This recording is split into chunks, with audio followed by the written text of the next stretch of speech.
പോഷക സമ്പുഷ്ടമായ അവൽ മിൽക്ക് എങ്ങനെ ഉണ്ടാക്കാമെന്ന് നോക്കാം. ആദ്യമായി നല്ലതുപോലെ തിളപ്പിച്ചാറിയ പാല് ഫ്രിഡ്ജിൽ വെച്ച് തണുപ്പിച്ചതിന് ശേഷം ആ പാലിലോട്ട് 2 പഴം, ഷുഗർ ഉള്ളവർ പഴം ചേർക്കുക, പഞ്ചസാര ഉപേക്ഷിക്കുക, വേണ്ടവർ പഞ്ചസാരയും ചേർക്കുക. അത് നല്ലതുപോലെ മിക്സിയിൽ അടിക്കുക. ഏലക്കയും കൂടി ഇട്ട് 2 ഏലക്കയും കൂടി ഇട്ട് മിക്സിയിൽ അടിച്ചതിന് ശേഷം കശുവണ്ടിയോ മുന്തിരിയോ ഉണക്കമുന്തിരിയോ ആവശ്യമുള്ളവർ ഉപയോഗിക്കുക. ഇല്ലെങ്കിൽ സാധാരണ കപ്പലണ്ടിയോ ആകാം. അതും നെയ്ക്കകത്തിട്ട് മൊരിച്ചതിന് ശേഷം ഉപയോഗിക്കുകയാണെങ്കിൽ ഒന്നും കൂടെ നല്ലത്. 1 കപ്പ് അവല് നെയ്ക്കകത്തിട്ട് മൊരിച്ചതിന് ശേഷം ഇതിനോടൊപ്പം മിക്സ് ചെയ്യുക. ലാസ്റ്റ് മാത്രം മൊരിച്ച അവൽ മിക്സ് ചെയ്യുക. കാരണം ഈ പാലിൻ്റെ അകത്ത് അത് നല്ലതുപോലെ അലുത്തു പോകും. അലുത്തു പോകുന്നത് നല്ല ടേസ്റ്റ് അല്ല.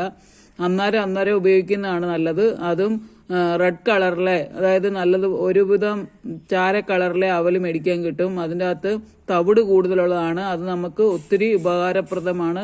വൈറ്റമിൻസും മിനറൽസും കൂടുതലുള്ളതാണ്. അതുകൊണ്ട് അത് ഉപയോഗിക്കുക. അത് അന്നേരം മാത്രം, ഈ പാലിൻ്റെ അകത്തോട്ട് അന്നേരം മാത്രം ചേർത്ത്, കുടിക്കാൻ നേരത്ത് മാത്രം ചേർത്ത് അത് ഉപയോഗിക്കുക. നല്ല ടേസ്റ്റാണ്. ശരീരത്തിന് പോഷകം നൽകുന്നതും കുളിർമ നൽകുന്നതുമാണ്.